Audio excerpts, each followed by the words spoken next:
صدیر سیرفی امام صادق علیہ السلام کے صحابی، صدیر سے مولا نے فرمایا صدیر ہر روز میرے جد مظلوم کی زیارت کے لیے جاتے ہو؟ ہر روز؟ نہیں ابن رسول اللہ، ہر روز تو نہیں جاتے۔ ہفتے میں ایک بار جاتے ہو؟ نہیں آقا۔ مہینے میں ایک بار؟ نہیں۔ سال میں ایک بار جاتے ہو؟ جی آقا کبھی کبھی جاتا ہوں۔ سال میں ایک بار کبھی کبھی جاتا ہوں۔ فرمایا تو ہر روز زیارت کیوں نہیں کرتا؟ آقا میرے لیے ہر روز ممکن نہیں ہے، میں بہت دور رہتا ہوں کربلا سے، ہر روز میرے لیے کیسے ممکن ہے؟ میں لفظوں کا ذمہ دار ہوں، میں حدیث کا ذمہ دار ہوں۔ آقا نے ارشاد فرمایا، سننا آقا نے ارشاد فرمایا کیا تو ہر روز اتنا بھی نہیں کر سکتا؟ گھر کی چھت پہ چلا جا، کربلا کی طرف رخ کر کے ایک بار یہ جملہ کہہ دیا کر، السلام علیکہ یا ابا عبداللہ، السلام علیکم ورحمۃ اللہ وبرکاتہ۔ اتنا بھی نہیں کہہ سکتے؟ امام صادق فرما رہے ہیں اتنا جملہ راہ دور سے بھی جو شخص کربلا کا رخ کر کے فرزند رسول کو سلام کرے اس کی ایک زیارت لکھی جائے گی، اور یہ ایک زیارت ایک حج اور عمرہ کے برابر ہے۔ اور صدیر تیرے لازم ہے کہ کم از کم ہر روز ایک بار تو زیارت کرے، اور ہفتے میں کم از کم 5 مرتبہ تو زیارت مظلوم کربلا کر۔ یہ بھی مشکل ہے۔ السلام علیکہ یا ابا عبداللہ،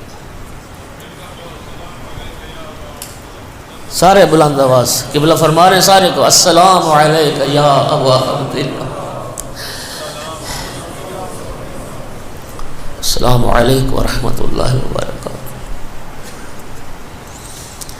اور زیارت اربعین افضل ترین زیارت۔ میں قبلہ کی موجودگی میں ایک بات عرض کروں، کسی امام معصوم کی اتنی زیارات وارد نہیں ہیں جتنی امام حسین علیہ السلام کی زیارات وارد۔ آپ مفاتیح الجنان اٹھا کے دیکھ لیں، پورے سال کی اہم ترین اسلامی تاریخیں، جتنی پورے سال کی اہم ترین اسلامی تاریخیں، ہر اہم اسلامی تاریخ میں جو سب سے افضل عمل قرار دیا گیا ہے وہ زیارت امام حسین علیہ السلام کو قرار دیا۔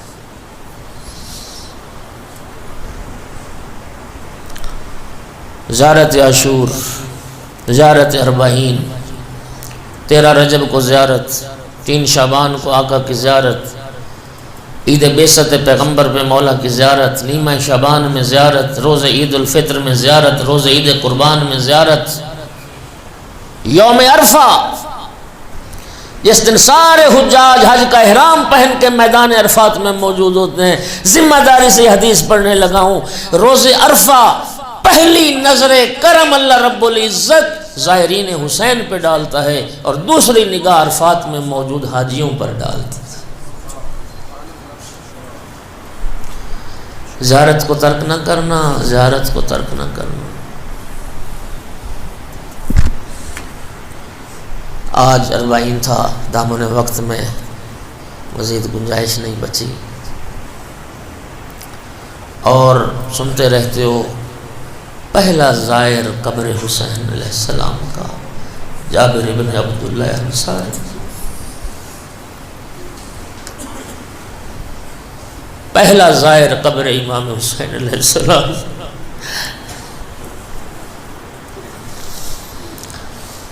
نابینا ہو گئے تھے، نابینا، عطیہ کوفی کو ساتھ لیا، بطور رہنما ساتھ لیا، صحابی رسول جابر بن عبداللہ انصاری۔ عطیہ میرا ہاتھ پکڑو، مجھے کربلا لے چلو۔ جب پہنچ گئے نا جابر حدود کربلا میں،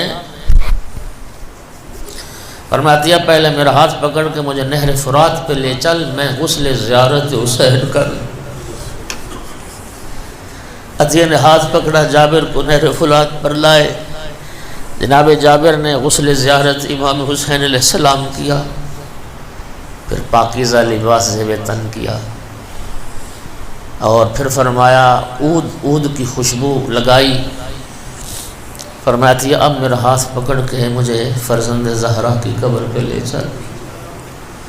چھوٹے چھوٹے قدم اٹھاتے ہوئے ننگے پاؤں چل رہے تھے، زبان پہ تکبیر کی صدائیں تھیں، اللہ اکبر کے نعرے تھے۔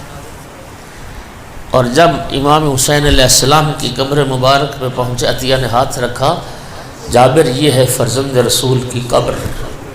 اللہ جانتا جب قبر میں حاضر ایک جملہ کا السلام علیکہ یا ابا عبداللہ، سلام کرنے کے بعد بے ساختہ روئے، یا حسین کہہ کر روتے روتے بے ہوش ہو گئے۔ عطیہ نے چہرے پہ پانی چھڑکا، جابر ہوش میں آئے اور قبر امام حسین پہ بیٹھ کے ایک جملہ کہتے ہیں، سن لو گے عبادت ہو جائے گی۔ کہتے ہیں حبیب لا یجیب حبیبہ، فرزند رسول کیا بات ہے، آج ایک دوست اپنے دوست کے سلام کا جواب کیوں نہیں دیتا؟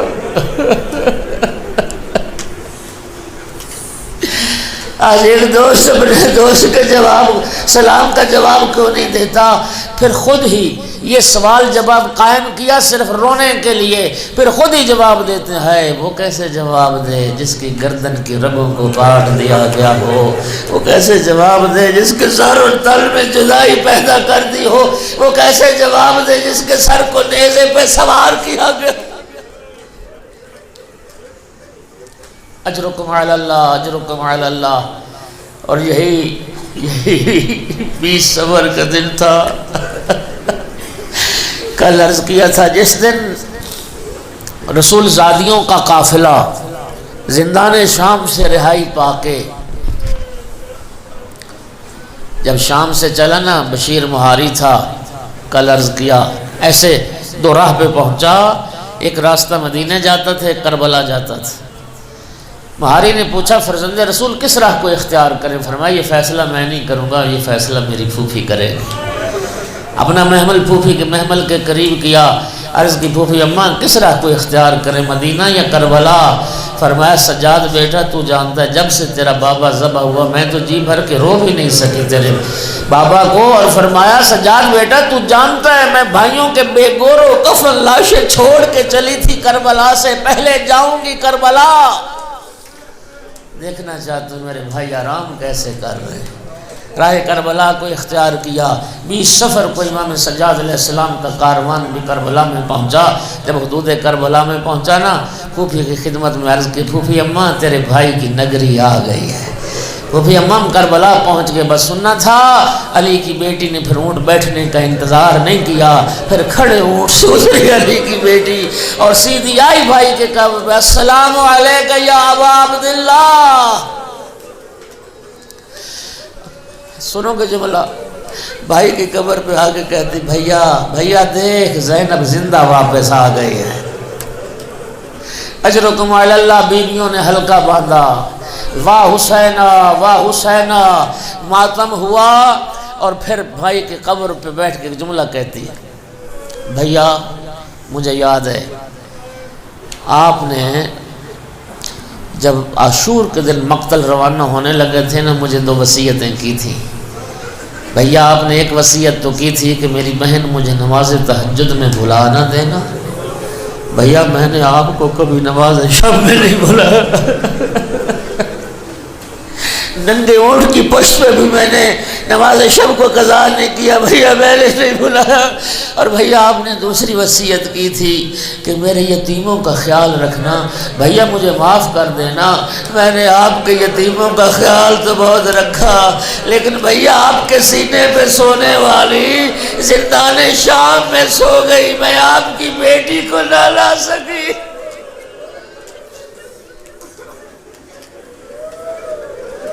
اجرکم علی اللہ، اجرکم علی اللہ۔ جناب جابر استقبال کے لیے بڑے، عطیہ نے اطلاع کی، فرزند رسول امام سجاد علیہ السلام آئے۔ ہزاروں جانتے ہو ایک مدت کے بعد جب جابر جیسا دوست ملا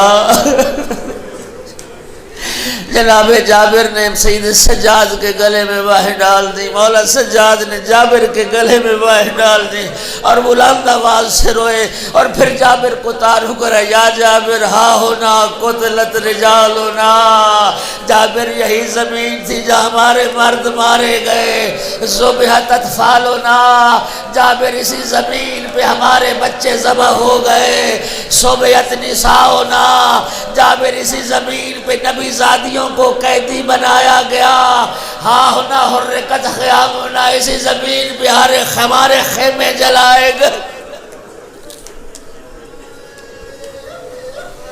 اجرکم علی اللہ، اجرکم علی اللہ، کوئی غم نہ دیکھو سوائے غم آل محمد کی۔ 3 دن قیام کیا امام سجاد علیہ السلام نے کربلا میں، لیکن اللہ جانتا ہے نبی زادیوں کو نہ کھانے کا ہوش نہ پینے کا ہوش، کبھی مولا حسین علیہ السلام کی قبر پہ، کبھی آقا عباس کی قبر پہ، کبھی یہاں بیٹھ کے روتی، کبھی وہاں بیٹھ کے روتی۔ یہ تاریخ کا لفظ سید سجاد کو خطرہ لاحق ہوا، شدت غم سے کوئی بی بی مر نہ جائے۔ 3 دن کے بعد امام علیہ السلام نے کوچ کا حکم دیا۔ بس آخری جملہ کہہ رہا ہوں، خدا آپ کو اجر عظیم عطا فرمائے۔ محمل تیار ہوئے، خدا جانتا ہے یہ چند وداع بہت مشکل وداع تھے۔ جب نبی زادیاں بے گور و کفن لاشیں چھوڑ کے کوفہ کی طرف چلیں، وہ وداع بھی بہت مشکل تھا، اور جب قبروں کو چھوڑ کے مدینہ کی طرف چلی، وہ وداع بھی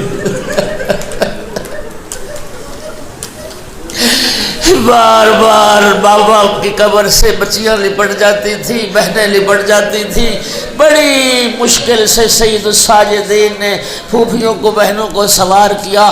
عزادار و ذمہ داری سے روایت پڑھ رہا ہوں، چھٹے امام سے یہ روایت ہے، ساری بیویاں سوار ہو گئی سوائے ایک بی بی کے جو مولا مظلوم کربلا کی قبر پہ بیٹھی تھی۔ سنو گے کون بی بی تھی؟ علی اصغر کی ماں رباب،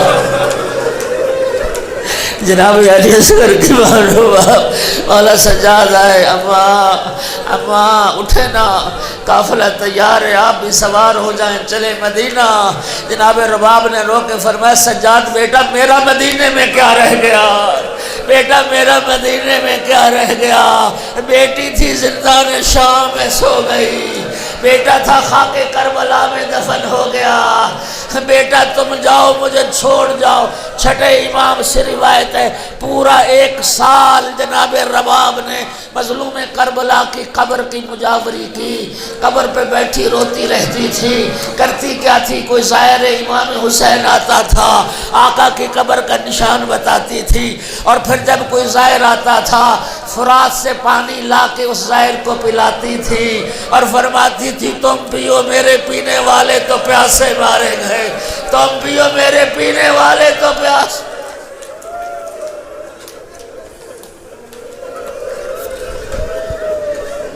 الا لعنۃ اللہ علی القوم الظالمین وسيعلم الذين ظلموا أي منقلب ينقلبون۔